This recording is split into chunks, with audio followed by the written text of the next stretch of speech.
Voilà, il y a Toutoune, hein. Allez, il va nous laisser travailler. Bon, alors d'abord, évidemment, bienvenue hein, à toutes les quatre. Super contente de vous recevoir. Donc aujourd'hui, on parle de la planète Mercure. Mercure, ça va concerner notre intellect.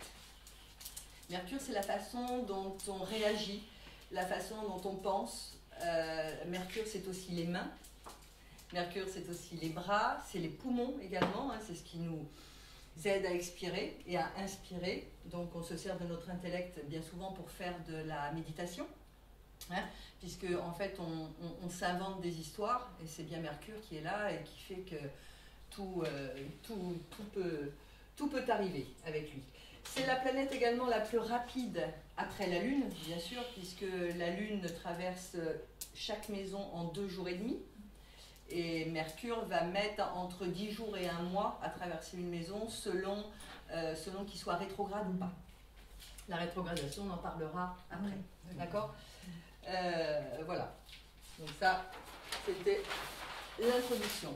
Donc quand on regarde sur nos thèmes ce que fait Mercure, ça dure environ 2 jours. C'est-à-dire qu'à partir du moment où Mercure touche une des planètes personnelles, c'est-à-dire le Soleil, la Lune, Mercure lui-même, Vénus, Mars. Là, c'est les plus fortes. Après, il y a quand même Jupiter et Saturne. On sent qu'il y a quelque chose qui se passe. Et on peut donc prévoir la nervosité, le calme, la sérénité, l'accès avec l'au-delà également. Donc, Mercure a ces effets-là, mais comme il est fugace, ces effets ne durent que 2 jours, 2-3 jours, pas plus. D'accord ? Donc, c'est très facile de savoir où on en est, en tout cas dans notre thème. Voilà, donc son action se porte sur le mental, également sur les petits déplacements. À partir du moment où on prend sa voiture, c'est Mercure qui vous accompagne. On prend la moto, on prend la voiture, on se déplace à pied, en vélo, on va se déplacer en patin à roulettes. En fait, tout déplacement signifie Mercure. Les rapports avec l'entourage, parce que Mercure, c'est aussi notre communication, donc notre façon de parler, la façon dont on aborde les gens, et les nouvelles que l'on reçoit, puisque Mercure, ça désigne la poste, les postiers, voilà, donc, et les rencontres évidemment, puisque dans la communication, il y a toujours une rencontre qui est faite. Je vais pas trop vite, ça va ? Non, ça va. Dis-moi si c'est bon ? Ok. Après, lorsque Mercure touche votre ascendant, alors Béa, ça veut dire bien aspecté. Bien aspecté, ça veut dire une séparation de 2 planètes de 120 degrés ou de 60 degrés. 120 degrés étant un trigone, 60 degrés étant un sextile. Donc lorsque Mercure touche votre ascendant, lorsqu'il est bien aspecté, le mental est beaucoup plus éveillé que d'habitude. On communique plus facilement. Donc lorsque dans notre thème, Mercure est au sextile ou au trigone de notre ascendant, on sait que notre élocution va être simple. On peut aller n'importe où, on va trouver les mots qu'il faut, on va se sentir bien avec notre intellect, avec notre intelligence. On va pouvoir aborder des sujets, peut-être que le lendemain ou 2 jours plus tard, on aura beaucoup plus de freins parce qu'il sera plus bien aspecté. D'accord ? Donc lors par exemple, d'une rencontre avec, je ne sais pas, pourquoi pas le travail, on saura qu'on est apte à échanger, en tout cas. MA veut dire mal aspecté. Mal aspecté, ça veut dire un carré, donc un carré entre 2 planètes séparées de 90 degrés chacune. Là, c'est beaucoup plus compliqué parce que lorsqu'effectivement on communique avec un Mercure carré ascendant, tout ce que j'ai fait là concerne les transits, ne concerne pas le thème natal. Attention, hein, le thème natal c'est une chose, ça c'est lorsque Mercure passe au transit des planètes sur votre thème natal. Oui, voilà, d'accord. Okay. Hein, voilà, c'est pas de naissance, ça. Hein.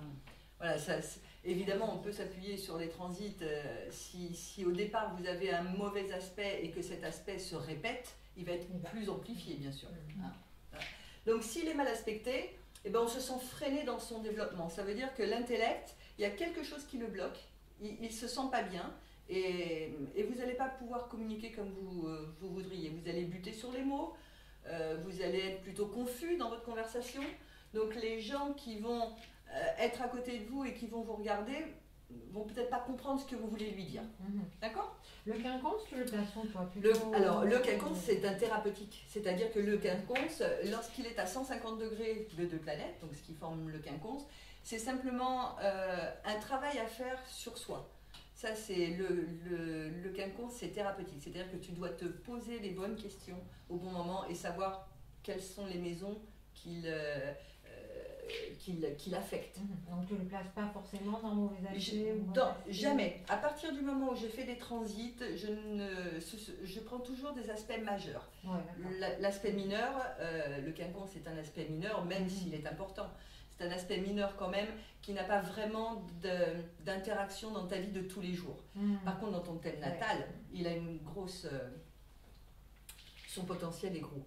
C'est vrai, quand on a un quinconce à Saturne, par exemple, entre Mercure et Saturne dans un natal, il faut avoir une réflexion sur tes possibilités de chance de communication. Il faut faire un gros travail sur soi. Ok ? Je continue ? Oui, c'est bon ? C'est bon. Lorsque Mercure passe sur le milieu du ciel concerne effectivement la vie socio-professionnelle. Et une fois que la vie socio-professionnelle est passée, c'est la destinée. Hein, parce que quand même, c'est pas parce qu'on s'arrête de travailler qu'on n'existe plus. On est bien d'accord. Donc, dans ces moments-là, c'est là où on va penser à notre avenir. C'est là où le travail va devenir un petit peu plus important. On a également, si l'on travaille, c'est aussi à ce moment-là qu'on vous proposera de vous déplacer pour le travail. Pourquoi pas pour une réunion ?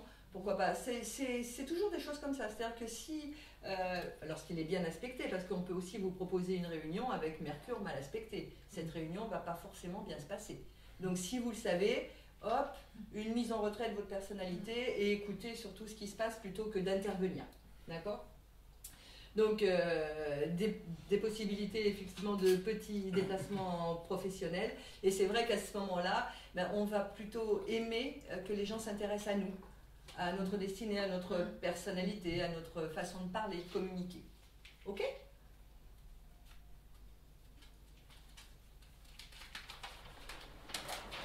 C'est bon ?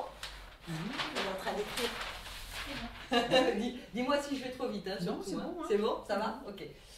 Ensuite, lorsque Mercure est sur votre soleil, toujours bien aspecté, et alors là c'est une période favorable pour l'intellect, mais aussi pour les rencontres. Pour la rencontre, parce que comme Mercure, c'est la communication, c'est les déplacements, Mercure concerne également la maison 3. Hein, la maison 3, c'est aussi les frères et sœurs. Mais lorsqu'il est bien aspecté sur votre soleil, c'est aussi la possibilité de faire de belles rencontres. Pas spécialement d'un amour, hein, sauf si Mercure est maître de votre maison 5 ou maître de votre maison 7. S'il est maître de votre maison 9, ça peut être une rencontre avec un étranger. Il y a tellement de choses qui rentrent en ligne de compte que comme ça, ce sont des banalités, c'est vrai, mais de le savoir, c'est quand même important. Ce sont des généralités. C'est vrai que c'est pour ça que chaque thème enferme vraiment... les maîtrises des planètes ne sont pas du tout les mêmes pour tout le monde. D'accord ? C'est aussi un aspect où vous pouvez recevoir de bonnes nouvelles. Alors après, effectivement, on ira voir sur votre thème quelle est la maison que Mercure gouverne. Si elle gouverne la maison 3, vous pouvez très bien avoir de bonnes nouvelles de vos frères et sœurs, par exemple. Ou une bonne nouvelle où on vous invite à vous déplacer. S'il est maître de la maison 5, effectivement, c'est peut-être la rencontre d'un amour futur. Maison 7, c'est peut-être la rencontre d'un mari futur ou d'un associé. D'accord ? Voilà, ça se traduit surtout comme ça. C'est pour ça qu'après ça, on peut travailler sur le thème parce que c'est important de travailler sur son propre thème. Ensuite, évidemment, s'il est mal aspecté, on est bien d'accord que la rencontre, elle peut très bien avoir lieu, mais dans une atmosphère plutôt irritée. Hein, quand Mercure est carré au Soleil, l'atmosphère n'est pas son idéal. Carla, elle fouille dans le sac. Il n'y a pas de gâteau. Carla. Les gâteaux, ils sont là-bas, Carla. En fait,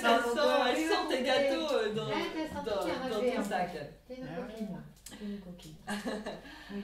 Après, lorsque Mercure passe sur la Lune, alors là, la Lune représente quand même la famille. La Lune représente la foule, le public. La Lune représente la maison, le foyer. Qu'est-ce qu'elle va représenter également? Tout ce qui est sentiment. La Lune représente vos ressentis, vos émotions. Donc Mercure a un rôle à jouer là-dedans, puisque c'est une alliance de l'intellect avec tout ce qui est émotionnel. Donc il peut y avoir donc de très bonnes relations avec la famille ce jour-là. C'est une période favorable également pour la popularité. Admettons que vous soyez quelqu'un qui fassiez comme toi de la peinture ou comme toi Lucie recevoir des gens pour une voyance. Ou eh bien ce jour-là, vous aurez une plus grande popularité. Ça veut dire que lorsque les gens viendront vous voir, vous existerez. Il y aura quelque chose de très très sympa à retirer de cette journée-là. Voilà. Donc effectivement, ça peut concerner également la famille, hein, donc des bonnes nouvelles de la famille. Un petit coucou, un coup de fil. Ça peut être aussi un petit coup de fil, tout simplement. Ça peut être rien, mais un rien change souvent la vie. Oui, c'est vrai. Hein, voilà. Très très bonne imagination avec un Mercure qui est très bien aspecté à la Lune et c'est bon pour la vie affective et émotionnelle.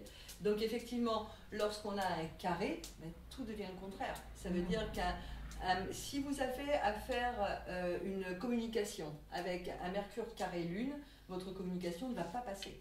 Les gens ne vont pas l'intégrer et pourraient même quelque part être critiqués par un public, par des gens qui vous lisent.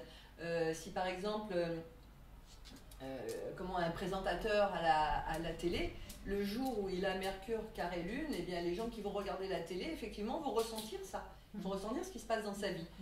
Il aura beau faire tout ce qu'il faut, les gens ne recevront pas la façon dont lui l'exprime, en tout cas. Et en plus, ce ne sera pas bon pour son imagination. En plus. Alors, Mercure sur Mercure. Alors là, c'est la pensée avec la pensée. Hein, donc ça, c'est quelque chose. Hein. Donc c'est ce qui va rentrer en ligne de compte, c'est la pensée, la communication, les capacités d'échange. Hein, c'est vrai que quand votre Mercure lorsque votre Mercure en transit rencontre votre Mercure de naissance, il fait une répétition, forcément. Hein, tout le monde sait que la vie est un bégaiement et que les choses qui se passent vont se repasser forcément. D'ailleurs, ce qui est bien, c'est que comme Mercure met à peu près 1 an pour faire le tour du zodiaque, hein, puisqu'il ne s'éloigne jamais de plus de 28 degrés du Soleil, donc il est toujours tout proche du Soleil dans les thèmes natals. Ce qui est bien, c'est de se rappeler 1 an avant, par exemple, tiens, puisque Mercure était bien aspecté à ce moment-là, par exemple sur l'ascendant ou sur le milieu du ciel, les points angulaires du thème, hein, ascendant, milieu du ciel, fond du ciel et descendant, c'est très important ça, ça revient 4 fois par an. De vous souvenir ce qui s'est passé quand Mercure passait là, peut vous aider à appréhender une situation. D'accord ? Ok, voilà. Effectivement, si Mercure est au carré de Mercure, eh bien, il y a une grande nervosité qui s'installe en vous. Effectivement, j'ai marqué comme sur la Lune, parce que quand Mercure fait un carré à la Lune ou au Mercure de naissance, il y a une nervosité. Bien souvent, les gens disent le matin quand ils arrivent oh, « je me suis levé du pied gauche, je ne sais pas pourquoi ». C'est pas lui qui s'est levé du pied gauche, bien sûr. C'est Mercure. C'est Mercure. C'est d'une part, disons que c'est, en tout cas, ça peut être Mercure qui lui dit, écoute, aujourd'hui, tiens, je vais essayer de te faire travailler un petit peu ton intellect, et puis je vais t'envoyer des gens qui vont pas être d'accord avec toi. Donc à toi de travailler sur toi. C'est jamais anodin. C'est jamais comme ça. En tout cas, pour moi, c'est toujours fait exprès. C'est voilà. Bien souvent, je me prends avec les planètes. Hein, on leur dit, ça suffit maintenant. Voilà. Ensuite, Mercure sur Vénus. Donc, on est bien d'accord. Mercure, l'intellect. Vénus, l'amour. Qu'est-ce qui peut arriver? Des bonnes nouvelles concernant un amour. Une rencontre affectueuse également. Alors, un amour, un ami. Hein, on est bien d'accord que Vénus, c'est notre façon d'aimer. On aime son mari, on aime sa maison, on aime son chien, on aime ses meubles. Tout ça, c'est une façon d'aimer. Voilà, sauf qu'on sectorise effectivement l'humain, en tout cas tout ce qui est vivant, et les choses. Donc rencontres affectueuses, plaisantes. Vos déplacements souvent sont très agréables, donc vous allez vers quelque chose de sympathique. Lorsque vous allez échanger avec les gens, bien, ce sera toujours cordial. À moins que de l'autre côté, évidemment, vous avez Monsieur Saturne qui vous fasse un carré, et auquel cas il faudra faire la synthèse des deux pour savoir lequel on prend. Ce qui est le plus compliqué, c'est ça. Parce que ce serait tellement simple d'avoir par jour un aspect. Moi, je me régalerais hein, si par jour on avait un seul aspect, que ce soit Mercure, Vénus et le reste. Eh bien, on se dirait, bon, ok, aujourd'hui il est bien, donc je vais bien. Mais non, c'est la synthèse de tellement d'aspects qui fait que la personnalité est différente et même d'heure en heure, elle peut changer. Hein, avec la Lune qui nous fait souvent des mauvais plans, hein, d'ailleurs. Souvent, quand elle passe au carré de notre soleil, elle n'est pas très sympa avec nous quand même. Donc voilà, conversation sentimentale également. En tout cas, ce sont des nouvelles qui font plaisir. Okay. Évidemment, si mal aspecté, on retourne le tableau et c'est exactement le contraire qui se passe. Donc, je prends que le carré. C'est pareil, le sesqui carré, je ne le prends pas en transit. Ouais. Et l'opposition non plus, là? Ben, l'opposition, oui. Parce que l'opposition, oui, je le prends en transit. C'est un choix. Donc, reste au libre arbitre. Malgré que le carré, il y a le libre arbitre qui existe. De toute façon, tu es libre de ton état. Tu es libre de ton état. C'est ce qu'on disait tout à l'heure. On mettra certainement sur ton chemin cette personne qui va te faire travailler. Et où tu l'acceptes ou tu l'acceptes pas. C'est ça, cette rencontre. Hein. On passe au Mercure sur Mars. Donc, Mars, c'est l'action, bien sûr. Hein. Donc, l'alliance de l'intellect avec l'action. Donc, c'est une vivacité d'esprit qui s'installe, vivacité de pensée également. On sait que Mars, c'est le déclencheur. On sait que Mars, c'est la pulsion qui va nous pousser à faire les choses. Donc, évidemment, c'est Mercure hein, qui envoie l'impulsion à Mars, puisque là, c'est pas Mars sur Mercure, mais Mercure à Mars. Ce qui est complètement différent, puisque c'est vraiment l'intellect qui va être au devant de la scène. Il y a des prises de décision énergiques à ce moment-là qui vont se prendre, suivi d'action. En fait, voilà, c'est ça, c'est que notre intellect va nous faire prendre des décisions, mais avec Mars, on va les guider, ça va nous guider, on va immédiatement s'atteler à les faire exister. Tout à fait. Voilà. En cas de dissonance, c'est plus ennuyeux parce que c'est une impulsivité, là par contre. Ça veut dire aussi que votre mental peut être fatigué, ennuyé. C'est un mental qui se sent énervé, excessivement. L'action peut être très malmenée, l'action peut être même poussée à, c'est ce que j'ai marqué, à faire des excès de vitesse. Donc quand on a un Mercure carré Mars, par exemple, sur la route, hop, on lève le pied, on sait qu'on n'est pas à l'abri d'amende, de se faire flasher, bien évidemment. On n'est pas à l'abri non plus d'un geste mal placé. Mercure-Mars, hein, ça peut donner également, comme si vous aviez un étouffement également. Quelque chose qui vous empêche de respirer. Donc toujours attention à l'impulsivité dans les gestes et les paroles, puisque Mercure, parole, les gestes, puisque les mains, voilà, les mains, les paroles. Oui, c'est vrai que dans ces cas-là, on peut très bien taper, on peut mettre une gifle, on peut même aussi se faire mal, ou recevoir, absolument, ou recevoir, puisque quand on est énervé, les gens qui sont en face de vous ressentent. Hein, comme quand on parlait tout à l'heure, il y a une énergie en fait qui dépasse tout le monde. Et,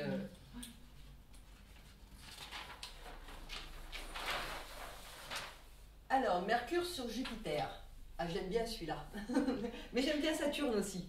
Voilà, j'ai appris à l'aimer. Parce que je ne l'aimais pas.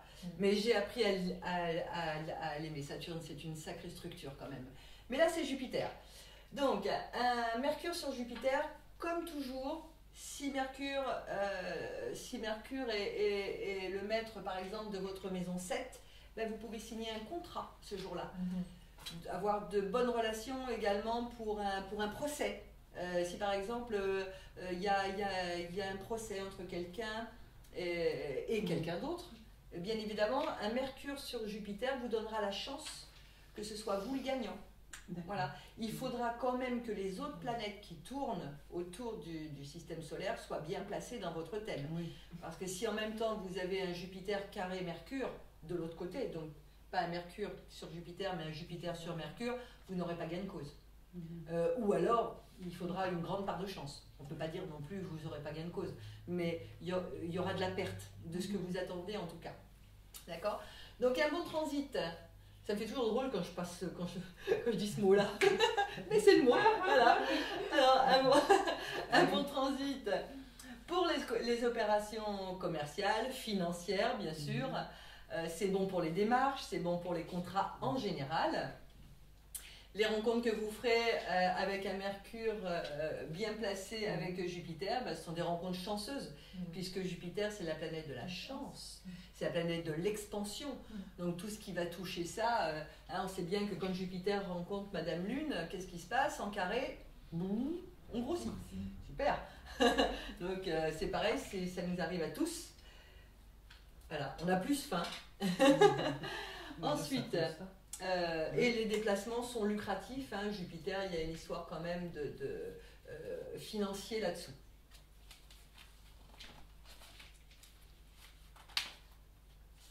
Alors, hop là. Ensuite, voilà le beau Saturne. Le maître de tout le monde, je pense, en tout cas ceux qui l'acceptent comme tel et comprennent vraiment ce que veut Saturne dans le thème, c'est important. Saturne vous donne le chemin à suivre pour votre vie du début à la fin. On sait tous que quand on est condamné à mort de toute façon. De toute façon. Donc on pourra dépasser, voilà, on pourra dépasser Saturne du début à la fin. De toute façon, on n'aura pas le choix. Donc Mercure sur Saturne, l'alliance de l'intellect et le raisonnement, puisque Saturne c'est quand même le raisonnement. Donc la personne verra les choses d'une façon réaliste, d'une façon concrète également. On sera beaucoup plus enclin à être méthodique aussi. On va être très, très soigneux, très rangé, en tout cas dans notre intellect. C'est des planètes qui s'aiment bien en fait. Oui, puisque c'est le petit frère, le grand frère. Voilà, le raisonnement, Saturne aime bien tout ce qui est droit lui. Et alors par contre, le Mercure des Gémeaux, il est beaucoup plus léger que le Mercure des Vierges, quand même. Malgré qu'il y a des Vierges qui ont un Mercure très bien aspecté, qui peut également être dans la légèreté, mais plus le Gémeaux, quand même. C'est plus récréatif chez le Gémeaux. Voilà. Donc oui, Saturne aime bien Mercure. En tout cas, quand il est bien aspecté. Donc les contrats que vous pourrez signer avec un Mercure sur Saturne, ce sont des bons contrats, des contrats aussi à grande durée, c'est-à-dire que ce sont des choses durables. Ce sont des choses qui vont être dans le temps, feront que c'était un bon contrat. Saturne représente également la vieillesse, donc vous pouvez également rencontrer des personnes âgées. Alors sous de bons aspects, ce seront des personnes âgées sages, qui pourront vous apporter des choses, et sous de mauvais aspects, vous pouvez vous disputer avec des personnes âgées parce que vous ne les supportez pas, parce que voilà, et ça dépend de l'ouverture de l'esprit de chacun. Et c'est vrai que Mercure aujourd'hui... Je pense à Tati Daniel. Tout à fait. Ouais, tu penses à Tati Daniel? C'est horrible. C'est horrible. Je ne sais pas pourquoi ça me met tout ça. Il doit y avoir un carré quelque part.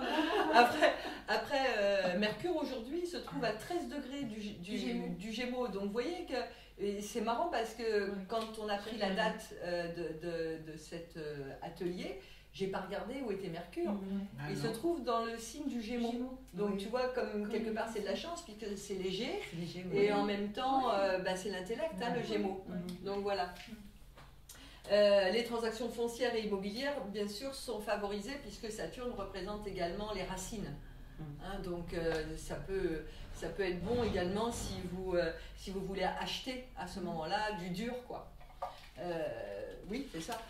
On dit que c'est bon pour l'immobilier parce que Saturne gouverne le signe du Capricorne, et pas seulement bien sûr, mais du Capricorne, et le Capricorne est représenté par le toit d'une sphère zodiacale, puisque le Capricorne est en haut, c'est la maison 10, et vous connaissez tous le Capricorne, dans les petites bêtes dans les toits. Oui. Hein, c'est vrai que c'est assez parlant quand même. Je pense pas que c'était fait exprès. Mais Non, je pense pas. non, je pense pas que c'était fait exprès. Hein. 500 ans avant Jésus-Christ, ils ne pensaient pas au Capricorne dans les toits. Hein. Donc voilà, toujours est-il qu'on a trouvé ça. Donc Mercure sur Uranus également. Alors là, c'est l'association de deux planètes d'intellect, bien sûr. C'est Mercure, on va dire que... Non, Uranus, pardon, on va dire que c'est l'octave supérieure de Mercure. Hein, puisque Mercure, il maîtrise la maison 3, Uranus. Par exemple, si vous avez un Uranus qui se trouve en maison 9, c'est le mental supérieur, bien sûr. Voilà, donc c'est l'association de deux planètes d'intellect, donc des idées ingénieuses. Ingénieuses pourquoi? Parce que Uranus, c'est le renouveau, c'est le futur. Uranus, c'est la télévision. Uranus, c'est tout ça. C'est Internet, tout à fait. D'ailleurs, on a vu comme quoi Internet avance à une rapidité. Tout ce qui est également télé, tout ce que moi je voudrais être dans ma tête en petite souris dans 20 ans pour savoir comment on vivra avec tout ce qui est découvert aujourd'hui, la robotique. C'est incroyable comment on avance. C'est le début du Verseau. C'est le début du Verseau. Oui. Uranus, Oui, c'est le maître du Verseau, on est clair. Hein. Ah ouais. Donc un Mercure sur Uranus. Les idées sont ingénieuses, effectivement, révolutionnaires. Pourquoi? Parce que Uranus, c'est la révolution, hein. Révolution intérieure également. Quand on a un Uranus mal aspecté, quand vous mettez un soleil carré Uranus dans votre thème natal, c'est quelque chose hein, pour l'arrêter. C'est très très compliqué. Ce sont des gens hyper nerveux, des gens qui ont des idées révolutionnaires, qui sont jamais d'accord avec tout ce qui se passe. Ils veulent changer le monde. Mais c'est beau, il en faut des gens comme ça pour avancer. Oui. C'est pas toujours facile. Pas toujours facile. En tout cas, quand on les côtoie, c'est pas toujours facile. Voilà. Effectivement, j'ai marqué aussi, nos contacts peuvent être excentriques parce que Uranus, c'est aussi l'excentricité des choses. Hein. On peut faire des rencontres avec des gens qui vont s'habiller complètement loufoques par rapport à nous. Mais c'est vrai que c'est sympathique aussi. Ben oui. En cas de dissonance, effectivement, en cas de carré, alors là, c'est une exagération dans nos pensées. Quand je dis exagération dans nos pensées, c'est fulgurant. Hein. C'était pas une période pour prendre des décisions, surtout pas. Si vous avez un Mercure qui se met au carré d'Uranus, si vous avez une décision à prendre, attendez le lendemain. Ou le surlendemain, hein, puisque ces effets sont fugaces, c'est vrai, 2-3 jours, mais quelque part, il vaut mieux attendre. Les décisions dans les affaires risquent de tourner court également dans ces cas-là.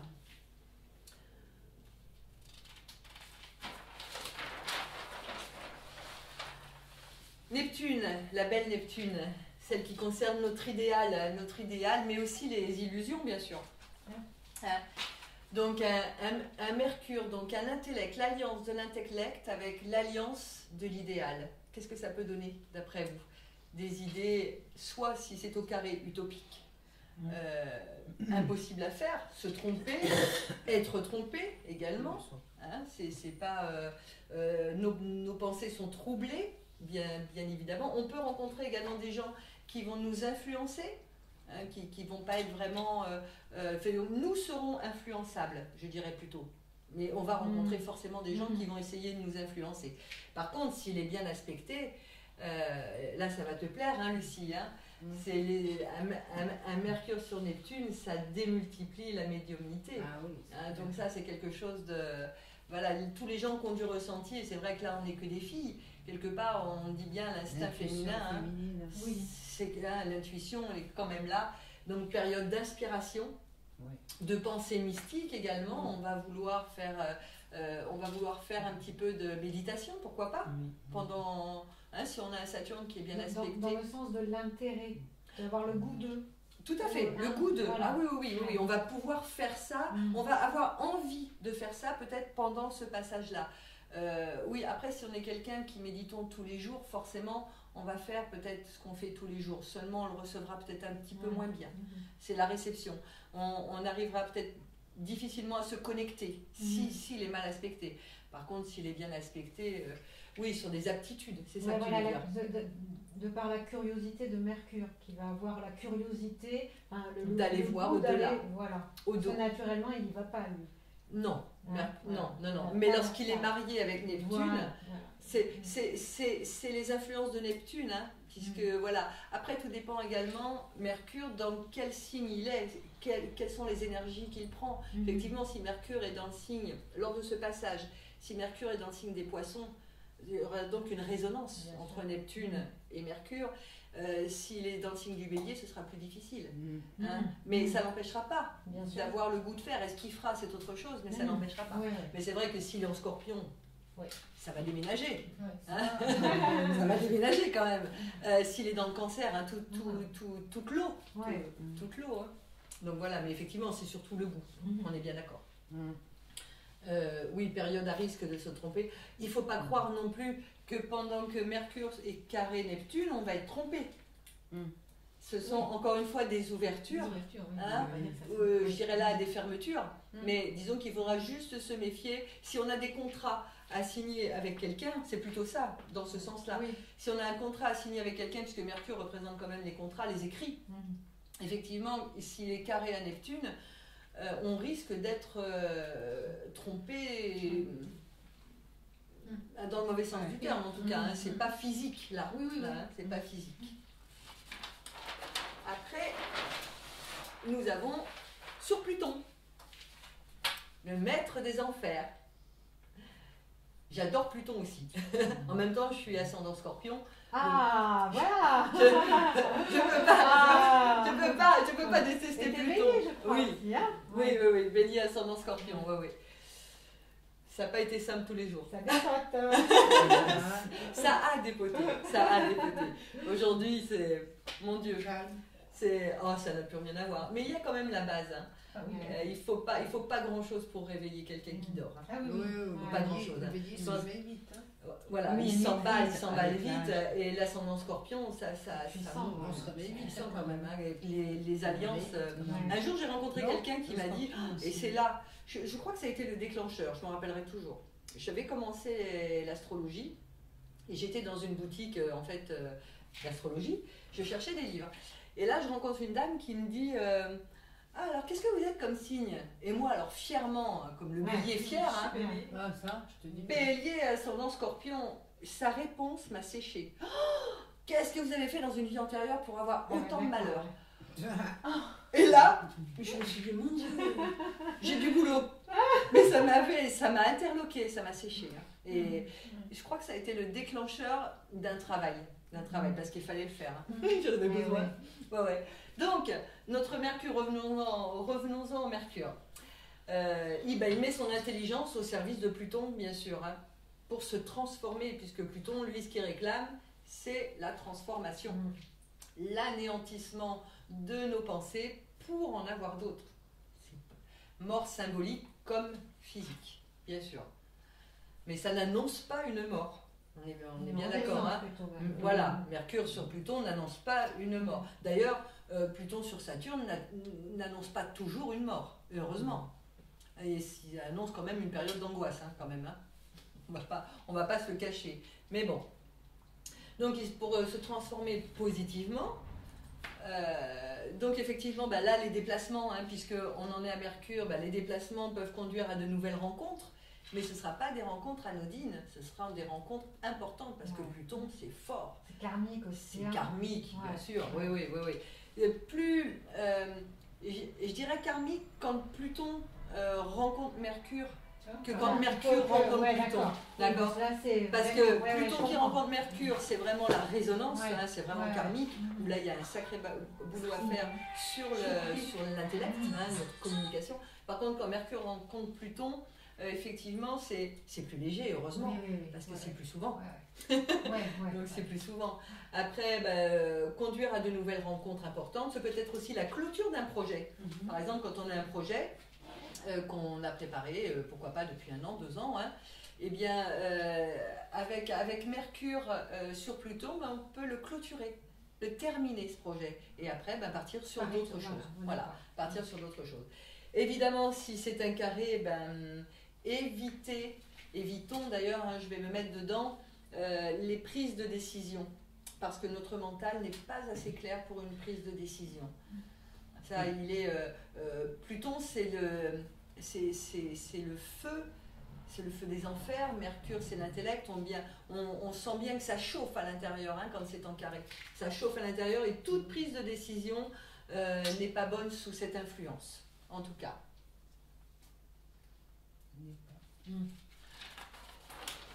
Alors, je vous ai mis quelques petits renseignements au niveau de Mercure avant de terminer et d'entamer sur vos thèmes à vous. Donc, les effets de Mercure sont courts, sauf pendant la rétrogradation. La rétrogradation de Mercure est très importante. La rétrogradation dure 23 jours. Elle a lieu tous les 3 mois et 25 jours.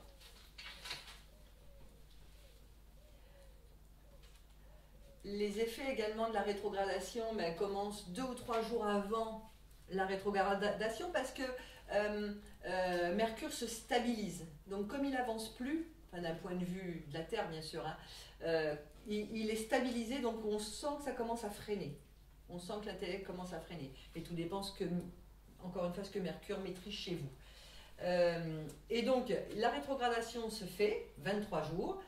Et ensuite, ces effets ont encore lieu 2 ou 3 jours après, quand même. Les effets d'un Mercure rétrograde, c'est tous les retards. Le retard dans les courriers, le retard dans les nouvelles qu'on attend, dans les contrats qu'on pourrait signer également. Un voyage que vous avez mis au point peut très bien être déplacé, que ce soit d'ailleurs dans le travail ou que ce soit d'ordre personnel.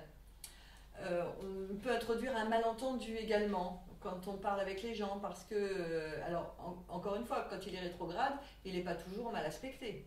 Il peut être bien aspecté. C'est une manière aussi de se poser des questions sur soi-même, en tout cas notre façon de penser, de communiquer. Bien souvent, vous verrez qu'à la télévision, quand ils annoncent des grèves, bien souvent Mercure est rétrograde. Parce que ce sont des grèves. Enfin, c'est pas parce que ce sont des grèves, c'est que Mercure est rétrograde et ça agit sur le collectif au niveau des grèves. Donc, il réclame quelque chose. D'accord ? Les retards d'avion, les retards de train. Qu'est-ce qu'il y a d'autre quand Mercure rétrograde ? Éviter d'acheter du matériel électronique, hein, puisque ça tombera souvent en panne. Voilà, des choses comme ça. Si vous avez une voiture à acheter, c'est pas le moment. Attendre les 23 jours, c'est mieux. C'est mieux. Pour terminer, je vous ai juste mis donc les dates des prochaines rétrogradations. Des 3 prochaines, comme ça. Alors, du 8 juin au 2 juillet. Du 8 au 2 juillet. Oui, du 8 juin au 2 juillet, Mercure est rétrograde. Donc des contrats à signer, si jamais on vous en propose. Par exemple, quelqu'un qui va rentrer dans une société, qui va signer son contrat de travail pendant Mercure rétro, il n'y restera pas. D'accord. Et c'est pas grave, puisque en fait, ça veut dire qu'il a quelque chose à voir avec ce moment-là. Un CDD, quoi. Alors ce sera peut-être un CDI, hein, puisque j'ai la preuve, mais lui partira. Ouais. Il aura tellement d'obstacles dans cet univers où il est tombé qu'il ne restera pas et ce ne sera pas facile. Voilà. Et j'ai 2 personnes, c'est marrant d'ailleurs, qui me sont proches quand même, qui ont signé un contrat il y a 2 ans. Il y a 2 ans avec Mercure rétro, ça y est, il a filé sa dème, il est parti. Donc ça a quand même duré 2 ans. Oui, il a avancé, oui, ça lui a appris des choses, oui, ça l'a sorti d'un état de chômeur, ce qui était quand même très bien. Moi, je savais qu'il ne resterait pas dans cette boîte, c'était évident. Il a eu tellement d'obstacles en plus que heureusement qu'il change. Et dernièrement, il y a donc 6 mois de ça, non, 8 mois de ça, une dame également qui a signé un contrat de travail pendant Mercure rétro, et là, ça y est, les obstacles commencent. Ça arrive. D'accord. Ouais, ça arrive. Donc, je sais qu'elle ne restera pas, c'est pas son chemin. Juste, c'était l'instant. Lorsque je dis sortira de la boucle, c'est très important. À partir du moment où Mercure rétrograde le 8 juin, il rétrograde à un degré, je vais prendre une bêtise, hein.